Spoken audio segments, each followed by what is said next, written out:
गुरुर्ब्रह्मा गुरुर्विष्णु गुरुर्देवो महेश्वरः गुरुर्साक्षात् परब्रह्म तस्मै श्री गुरुवे नमः। ध्यानमूलं गुरुर्मूर्ति पूजा मूलं गुरुर्पदम मंत्रमूलं गुरुर्वाक्य मोक्षमूलं गुरुर्कृपा। बोले सद्गुरुदेव की,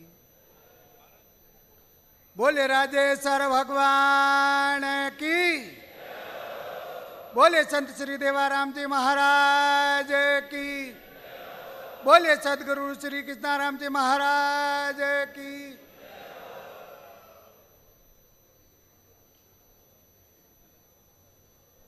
प्रातः स्मरणीय माँ सरस्वती के सिर चरणों में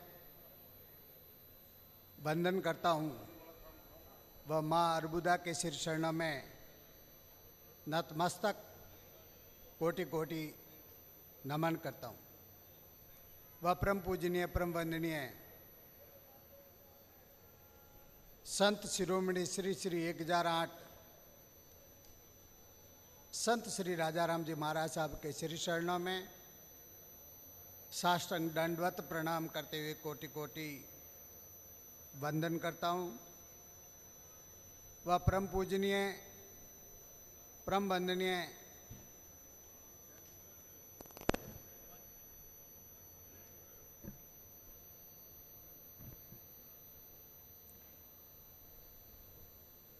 तपस्वी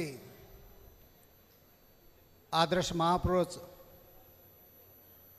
संत श्री श्री 1008 श्री देवाराम जी महाराज साहब एवं संत श्री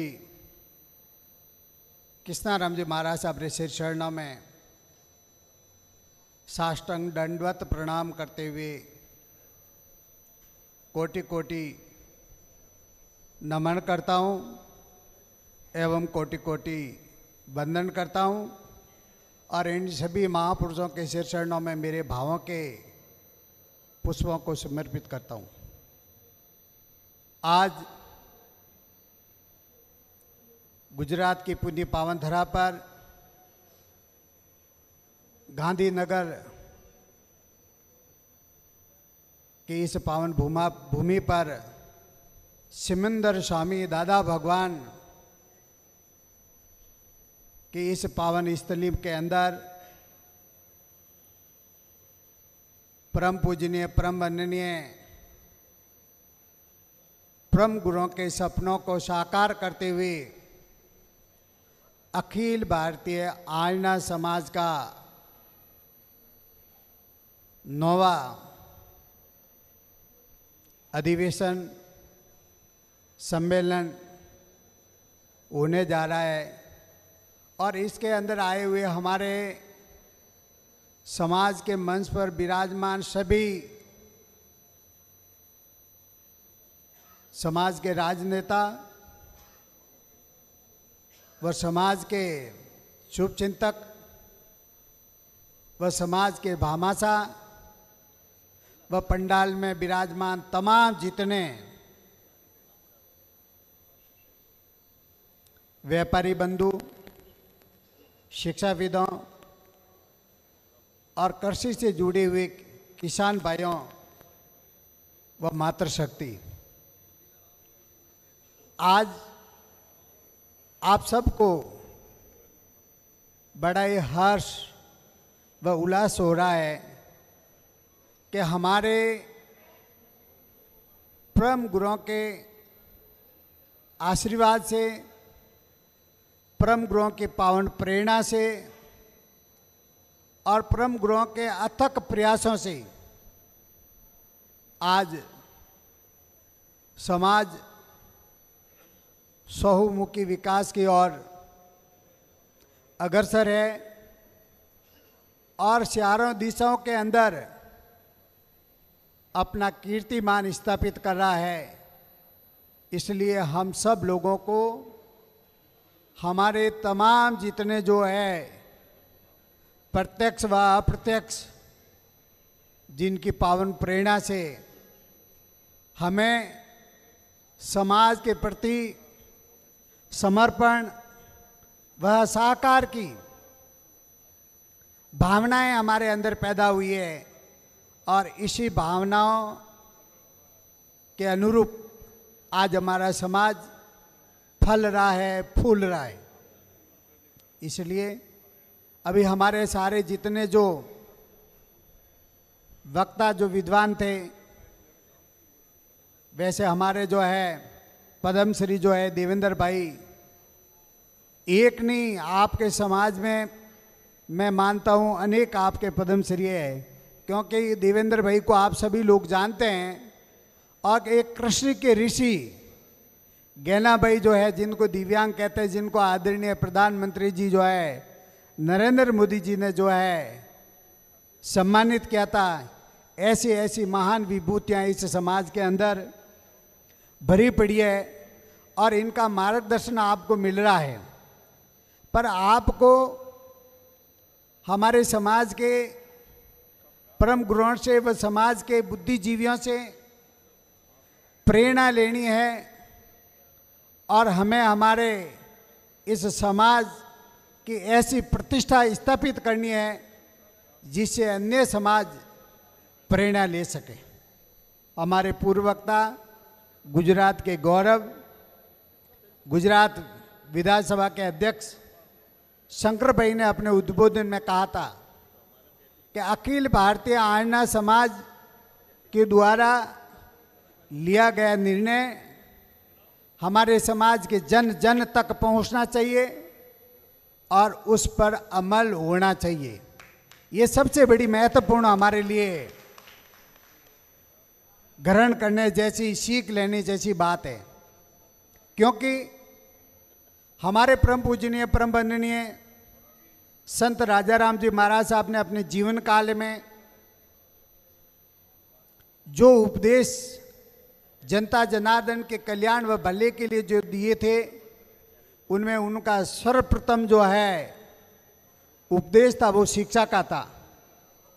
और उन्होंने आज से 100 वर्ष पूर्व में हमारे समाज को शिक्षित व विकसित करने का प्रयास किया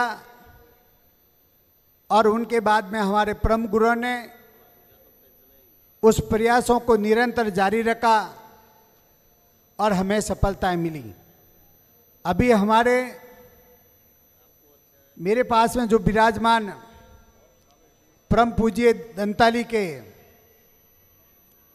पूज्यपाद महंत श्री शशितानंद जी महाराज ने आपको अपने जीवन की जो बात कही कि आज से 50 साल पहले इस चौधरी समाज, आर्य समाज, कलवी समाज कहें, पटेल समाज कहें, इसकी क्या दिशा थी और क्या दशा थी और आज कितनी जो है दिशा और जो है समृद्धि हमारे समाज में आई है, ये आप सभी भक्त लोग जानते हैं।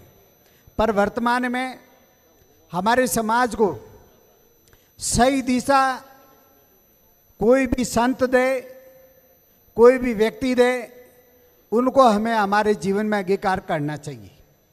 वैसे हमारा पूरा भारत ऋषियों मुनियों से, संत महापुरुषों के अथक प्रयासों से विश्व गुरु रहा है और उन संत महापुरुषों की श्रेणी के अंदर ही हमारे परम पूजनीय, परम वंदनीय संत श्री राजाराम जी महाराज साहब का जन्म हुआ और उन्होंने भी इस समाज के अंदर परिवर्तन लाने का प्रयास किया और परिवर्तन आया।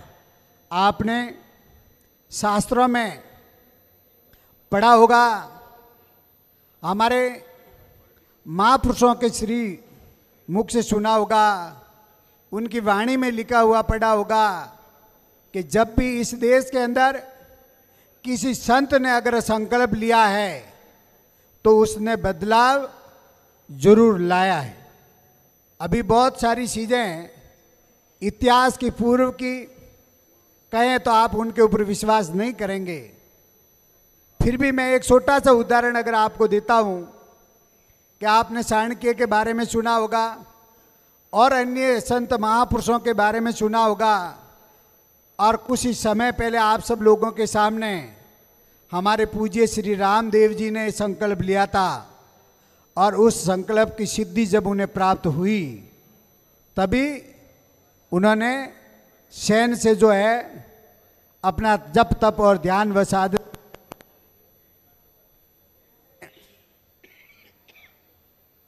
हेलो। वैसे ही कोई भी संत परिवर्तन चाहता है, जनता जनार्दन के कल्याण व भले की बात कहता है, तो हमें उन बातों को हमारे जीवन में अंगीकार करना चाहिए। जैसे कि हमारे परम पूजनीय परम वंदनीय संत श्री राजा राम जी महाराज साहब ने अपनी वाणी में ऐसा कहा है कि शिक्षा सम कोई धन नहीं, सब ऊंचो जान, भ्राता भाग न ले सके, शोर न आने सीन। हमारे परम पूजनीय संत श्री राजा राम जी महाराज साहब ने अपने श्रीमुख से और इनकी वाणी में ऐसा लिखा है कि इस शिक्षा के समान न हमारा माणक है, न मोती है, न हीरा है, न पन्ना है, न गाड़ी घोड़ा है, न फार्म हाउस है। अगर आपके पास में शिक्षा रूपी अगर धन है तो सब धन आपके पास में, और सब धन है और शिक्षा धन अगर आपके पास में नहीं है तो आप समझ लेना हमारे पास में कुछ नहीं है। और उसके बाद में हमारे परम पूजनीय संत राजा राम जी महाराज साहब ने शिक्षा के बाद में व्यसन मुक्त की बात कही थी। और जो आज वर्तमान में हमारा पूरा समाज इस व्यसन के लिए चिंतित है, व्यसन के लिए प्रयास कर रहा है। और हमारे जो अभी पूर्व वक्ता गुजरात के गौरव शंकर भाई ने कहा था कि आज हम सब लोगों को यहाँ से एक संकल्प लेके जाना चाहिए। मैं ये भी मानता हूँ कि संकल्प तो राजनेताओं से शुरू किया जाए तब सिद्ध होता है, पर मैं इनको बाध्य नहीं करूँगा। पर मैं आप सभी पंडाल के सामने हमारे जितने जो व्यापारी गण हैं, हमारे जितने समाज के अग्रणी कृषि से जुड़े हुए किसान भाई है,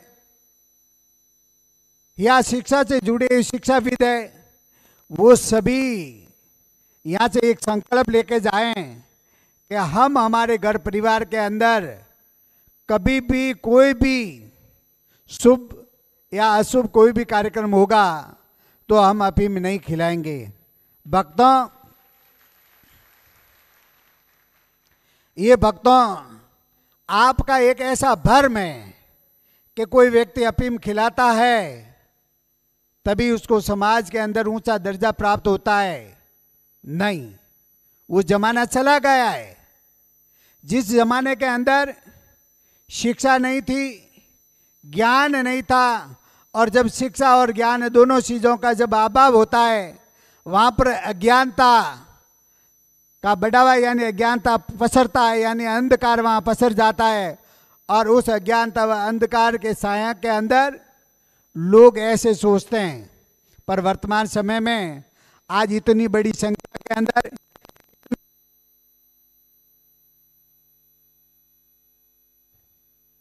इसका बैटरी बल्ब, हेलो, आज इतने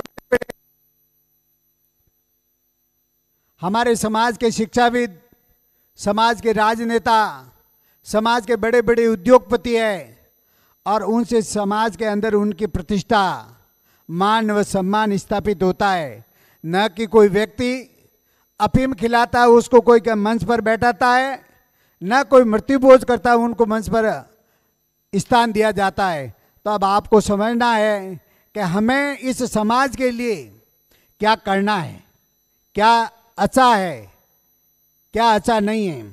वैसे आपने देखा होगा अभी जितने जो हमारे संत महापुरुष जितने विद्वान हैं, विद्वान सभी माँ सरस्वती यानी शिक्षा मंदिर बनाने में लगे हुए हैं। और जितने हमारे संत महापुरुष जिसके अंदर शिक्षा का अभाव है, जहाँ पर अज्ञानता का अंधेरा छाया हुआ है, वो अंधश्रद्धा के अंदर और मंदिरों के अंदर ज़्यादा लगा हुआ है।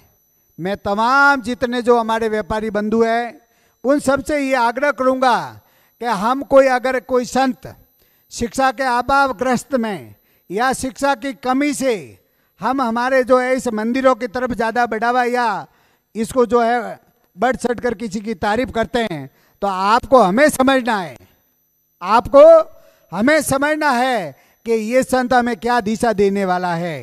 क्या मंदिर में आप भगवान के दर्शन करना जरूरी मैं मानता हूँ, क्योंकि भगवान को जब तक हम नमेंगे नहीं, वंदन नहीं करेंगे, मंदिर में नहीं जाएंगे, तब तक हमारे अंदर संस्कार आना अति दुर्लभ है। पर इतने मंदिरों की भी आवश्यकता नहीं कि आप अपने जीवन में पूरे जीवन मंदिरों की जो है परिक्रमा करते रहें और आपका समय ऐसा निकल जाए। ऐसा नहीं कि आपका धन माँ सरस्वती यानी शिक्षा के क्षेत्र में खर्च न हो और उस बड़े बड़े मंदिरों में हम खर्च कर दें, उससे आपको क्या लाभ होगा। आज मेरी बात सुनकर आपको बड़ा आश्चर्य होगा, जब हमारे परम पूजनीय परम वंदनीय दादा गुरु देवाराम जी महाराज साहब व मेरे सदगुरु श्री कृष्णाराम जी महाराज साहब के समाधि मंदिर बने और उनकी प्रतिष्ठा हुई, और आप सभी दान दाताओं ने, बामासों ने हमें जो है सड़ावे के अंदर जो दान में राशि दी और वो दाती हमें प्राप्त हुई, तब हमारी प्रथम बैठक हुई और सभी लोगों ने ये कहा कि अब हमें हमारे परम पूजनीय परम आराध्य संत श्री राजाराम जी महाराज साहब का अति सुंदर भव्य से अति भव्य मंदिर का निर्माण करवाना चाहिए, और मंदिर भी ऐसा संगमरमर का होना चाहिए कि कहीं पर ऐसा हो ना। पर उसके अंदर मैंने मेरे विचार रखे, मैंने कहा आप सबके विचारों का मैं सम्मान करता हूँ, आपका आदर करता हूँ सबका, आप वर्तमान में सही सोच रहे हो, पर मेरी सोच ऐसी है कि हमारे समाज के अंदर अभी वर्तमान में शिक्षा के साधनों की कमी है। हम इस पैसे का उपयोग शिक्षा के लिए खर्च करेंगे तो हमारा समाज पढ़ेगा, लिखेगा, समृद्धशाली होगा, और उसके बाद में पैसा देगा तो हम इससे और बढ़िया भव्य मंदिर बना सकते हैं। और हमारे सभी ट्रस्टियों ने मेरी भावनाओं का आदर किया और उन्होंने मुझे सहयोग किया। तब हमने जो जयपुर के अंदर भव्य जो बड़ी जो अभी जो है प्लॉट और भवन करके 18 करोड़ का जो है निर्माण हुआ, जहाँ पर आपने सुना होगा 100 बच्चों को नौकरियाँ प्राप्त हुई है। और अभी दिल्ली के अंदर उन्हीं दानदाताओं के व दिल्ली वासियों के सहयोग से हमने दिल्ली के अंदर एक जो है 12 करोड़ के अंदर प्लॉट लिया और उसके अंदर वर्तमान में भवन का निर्माण चालू है।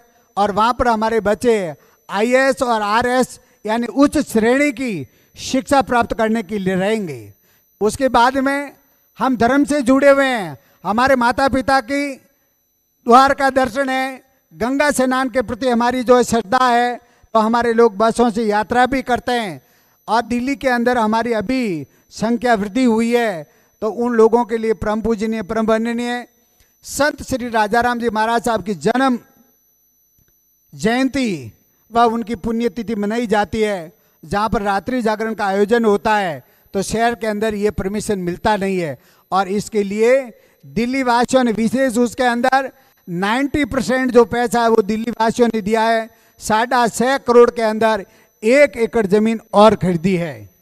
इसलिए उन सभी दिल्ली के अंदर रहने वाले तमाम दानवीरों का, भामाशाहों का, आप सब लोगों को आभार व्यक्त करना चाहिए, धन्यवाद देना चाहिए। और आप सब जितने जो पंडाल के अंदर विराजमान हमारे जो है किसान भाई है, व्यापारी दानवीर है, उनको भी इनके अंदर सहयोग करना चाहिए, जिससे हमारे परम गुरुओं के, हमारे समाज के अग्रणी बुद्धिजीवी लोगों के सपने साकार हो सकता है। वरना हम बड़े बड़े मंदिरों के अंदर लगे रहें और वहीं पैसे को हम बहाते रहें तो ये सफलता हमें मिलेगी, पर समय चला जाएगा। एक मारवाड़ी कहावत है, जैन समाज के अंदर आज 50 साल पहले किसी वृद्ध लोगों ने एक चर्चा की कि सभी जातियों के अंदर जो है नाता प्रथा है, पर हमारे अंदर भी होगी। कोई समझदार व्यक्ति था, उसने ऐसा कहा कि होगी तो सही, मैं भी मानता हूँ, पर हम हमारे जीवन में जीते जीते गर्म रोटियां नहीं खा सकते। इस कहने का मतलब ये है कि हम आज चाहते हैं कि हमारी भावी पीढ़ी अभी जो आ रही है वो पढ़े लिखे आगे बढ़े। 50 और 100 साल के बाद में अगर हमारा पूरा समाज पूरा शिक्षा के क्षेत्र 100% सफलता प्राप्त कर भी लेगा तो इस मंच पर विराजमान हमारे समाज के तमाम शुभचिंतक, तमाम समाज के मार्गदर्शा व हम लोग ये देखते नहीं हैं, तब तक हमें खुशी नहीं होती है। हम ये चाहते हैं कि हमें हमारे जीवन में अभी जो अपन प्रयास करें और हमारे जीवन के अंदर जल्दी जो है हमें ये सफलता प्राप्त हो और आप और हम सब लोग और हमारी भावी पीढ़ी उसका लाभ ले, इसी के अंदर आपका भला होगा। ये मेरे पर्सनल व्यक्तिगत विचार आपके सामने मैं रख रहा हूँ, क्योंकि वर्तमान में मैंने देखा है कि संत ज़्यादातर जो है अंधश्रद्धा को ज़्यादा मानते हैं, कहीं डोरा बांधते हैं। और हमारे राजा राम जी महाराज साहब ने अपनी वाणी में ऐसा भी कहा है कि राजू दुनिया वावड़ी पूजे भूमिया भूत, वे तो मरगा मौतों और दुनिया मोंगे पूत। हमारे परम पूजनीय परम वंदनीय संत शिरोमणि संत श्री राजा राम जी महाराज साहब ने अपनी वाणी में ऐसा लिखा है कि हे राजू, ये दुनिया तो वावड़ी है, ये दुनिया के अंदर ज्ञान का अभाव है, ये तो भूमिया और भूत जो अपनी मौत से मर गए अब इनको पूजते हैं और उनसे बेटे की प्राप्ति की कामना करते हैं। या आप पढ़े लिखे हैं, जितनी हमारी मातृशक्ति पढ़ी लिखी है, हमारे जितने जो युवान हैं वो सब पढ़े लिखे इसी समझ सकते हैं कि इससे कुछ भी प्राप्त होगा नहीं। जो भी प्राप्त होगा वो शिक्षा से ही होगा और शिक्षा भी संस्कार से सहित हो, संस्कार रहित ना हो।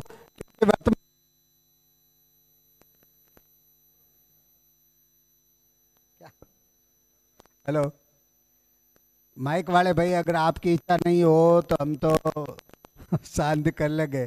क्यों हमारा नंबर आया तभी आपका माइक यूं गड़बड़ क्यों कर रहा भैया? इसे हमें ऐसा लग रहा है क्या कोई न कोई गड़बड़ है। इसलिए मैं सभी जो है आप भक्तगणों से इतने आग्रह करूंगा, ज़्यादा समय न लूँगा क्योंकि हमारे बहुत सारे वक्ता हैं और सभी अपने अपने भाव आपके सामने प्रस्तुत करेंगे, आपको ऐसे ऐसे सुझाव देंगे। पर आप सभी लोगों को शिक्षा मंदिर माँ सरस्वती यानी शिक्षा के क्षेत्र में अधिक से अधिक आप दान के लिए जो भी दुकान के अंदर हो या घर परिवार में हो 90% आपका दान जो है शिक्षा यानी माँ सरस्वती के क्षेत्र में आपको खर्च करना चाहिए। क्योंकि दान की महिमा हमारे जो है अभी देवेंद्र भाई ने आपको बता दी है। अगर आप जीवन में आप दान नहीं करोगे तो क्या होगा, ये सारा कह दिया। दान जीवन में बहुत जरूरी है। दान नहीं करोगे तो आपका धन जो है अशुद्ध रह जाएगा और दान करने से आपका धन जो है पवित्र होगा, मन पवित्र होगा, मानसिक आपको शांति मिलेगी।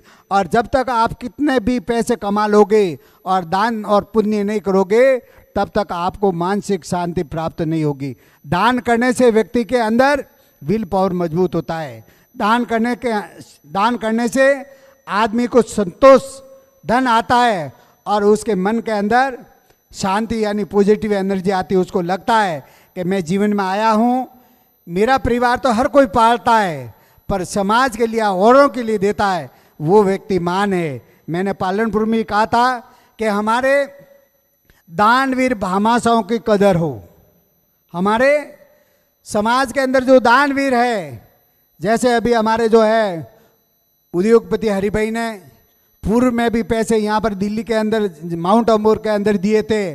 आज इन्होंने जो है 11 लाख रुपये दिल्ली भवन के लिए दिए हैं और अभी जो विश्व आयना फाउंडेशन जो ट्रस्ट बना है उसके अंदर भी आपने अपना सहयोग किया है।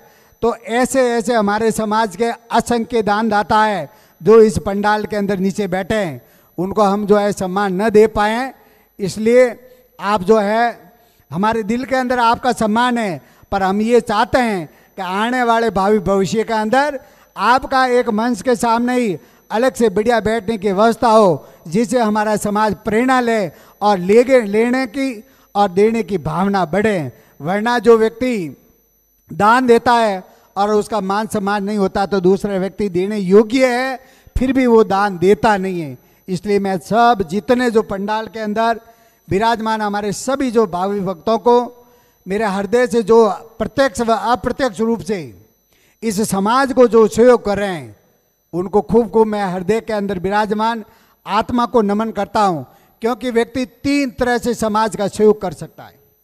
सबसे पहले तन से आपके पास में धन नहीं है तो आप शरीर से सेवा दीजिए, मन से। मन का मतलब है आप जहाँ कहीं बैठे हैं, कोई व्यक्ति अच्छा काम कर रहा है तो उसकी तारीफ कीजिए, उसकी बात को तारीफ कीजिए, आगे बढ़ाइए, जिससे लोगों के अंदर अपनत्व की भावना का प्रचार होगा, देने की इच्छा जगेगी।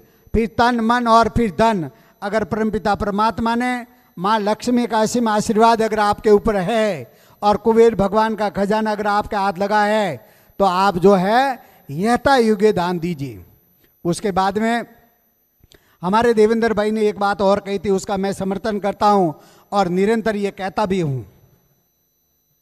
देवेंद्र भाई ने एक माँ की ममता की कहानी सुनाई और हमारे शास्त्रों में और हमारे महापुरुषों के श्रीमुख से भी ऐसा कहा गया है कि माता गुरु, पिता गुरु और गुरु ज्येष्ठ बंधवा, वसने वसने गुरु और गुरु तीर्थ अभ्यागता। इस संसार के अंदर कोई बड़े से बड़ा अगर आपका कोई गुरु है, सर्वश्रेष्ठ कोई अगर गुरु है, वो है आपकी माँ। माँ और माँ के बाद में आपके पिता और उसके बाद में आपका ज्येष्ठ भ्राता और उसके बाद में आपके सदगुरु। तो इस जीवन के अंदर कोई भी व्यक्ति जीवन में जीते जीते अपने माता पिता का अगर दिल दुखाता है तो उस जीवन में जो सफलता के मुकाम पर अगर जिस पथ पर या जिस ऊंचाई पर बैठा है वो धीरे धीरे धीरे धीरे जो है वापस जो बैक हो जाएगा। इसलिए आप सब लोगों को हमारी देवेंद्र भाई की बात को और मेरी बात को अपने जीवन में ग्रहण करना है कि आपके माता पिता अगर गांव में रह रहे हैं, आप कहीं सरकारी सेवा में हैं, व्यापार के अंदर है, उनकी सेवा नहीं कर पा रहे हैं और आपका भाई गांव के अंदर रह रहा है, वो किसान है और अगर वो ऐसी सेवा कर रहा है तो आप उसको आर्थिक सहयोग कीजिए। और अगर कोई पढ़ा लिखा व्यक्ति है, अहमदाबाद या बम्बई या बेंगलोर या जोधपुर जैसे शहर में रहता है और उसके 3 भाई अगर गांव में रहते हैं, उनके माता पिता गांव में रहते हैं, तो उनसे मेरा आग्रह है कि वो अपने भाइयों के बच्चों को, सबको एक एक बच्चे को पढ़ाने का प्रयास करें अपने साथ में रखकर, तब तो ये समाज आगे बढ़ पाएगा। वरना हम भाषण दें, प्रवचन करें और आप सुने और चले जाएं, इसे हमारे समाज का विकास व उत्थान होना असंभव सा लग रहा है। क्योंकि कोई भी व्यक्ति अगर ये चाहता है कि हमारे समाज का, हमारे परिवार का, हमारे क्षेत्र का भला हो, विकास हो, तो उस व्यक्ति को खुद को सबसे पहले एक संकल्प लेना पड़ेगा कि मैं हमारे समाज का न करके मेरे परिवार से शुरू करूं। यानी उसके परिवार के लोगों को पढ़ाने के लिए आर्थिक सहयोग करेगा, पास में रखेगा। माता पिता के लिए उसको महीने के 10,000 अगर 50,000 देगा तो उन माता पिताओं की दुआएं आपको कहीं भी किसी शहर के अंदर, अमेरिका इंग्लैंड भी रहोगे तो मिलेगी। क्योंकि अभी वर्तमान के अंदर आप सोशल मीडिया पर देख रहे हैं, जिन जिन माता पिताओं ने अपने बच्चों को जो है अच्छा सुंदर जो पढ़ाया है और पढ़ लिख कर बच्चे अगर बाहर चले गए हैं देश विदेश और वो बच्चे उनके माता पिता को समय पर आकर संभाल नहीं पा रहे हैं, सेवा नहीं कर रहे हैं। ये मानता हूँ कि अमेरिका गया लड़का यहाँ नहीं आ सकता है, पर वो वहाँ से उसके दूसरे भाई को पर मंथ 25,000 रुपये, 10,000 रुपये, 50,000 रुपये भेज सकता है और वो भाई उनकी सेवा कर सकता है। ये मेरा आप सब लोगों को ऐसा एक सुझाव है। क्योंकि वर्तमान में गाँव के अंदर मैं देख रहा हूँ हमारे वृद्ध जन जितने जो माता पिता है वो जो है सेवा के अभाव में बड़े परेशान हैं। और इसलिए जितने लोग आज यहाँ पर जो है इतनी बड़ी संख्या में आए हैं, ये सब कम से कम अपने जीवन में संकल्प लेकर जाएं तो आपसे दूसरे लोग सीखेंगे और ऐसे करके हमारी संख्या बढ़ जाएगी। मैं तमाम जितने जो है मंच पर बैठे हुए और हमारे पंडाल में बैठे हुए तमाम जितने जो समाज के धर्म प्रेमी भक्तजन आए हैं, समाज के शुभचिंतक आए हैं, समाज के दानवीर हैं, समाज के बामाशा और राजनेता हैं, सभी बुद्धिजीवियों को पुनः जो है आप सबके अंदर जो है आत्मा स्वरूप जो परमात्मा बैठी है उनको मैं वंदन करते हुए मेरी वाणी को पूर्ण करता हूँ। ओम शांति शांति शांति शांति शांति। धर्म की, अधर्म का, प्राणियों में, विश्व का, गौ माता की, गौ माता की सेवा। हमारा सभी भक्तों का एक ही नारा हो, गौ माता की सेवा हो। जब गौ माता की सेवा होगी और गौ माता हमारी सुखी रहेगी तो हमारे घर परिवार में सुख शांति व समृद्धि आएगी, हमारे गांव में सुख शांति व समृद्धि आएगी और हमारे देश के अंदर सुख शांति व समृद्धि आएगी। बोलिए राजेश्वर भगवान की, आज के आनंद की। ओम बहुत शांति शांति। धन्यवाद महंत श्री, आपके श्री चरणों में वंदन, अभिनंदन, आभार।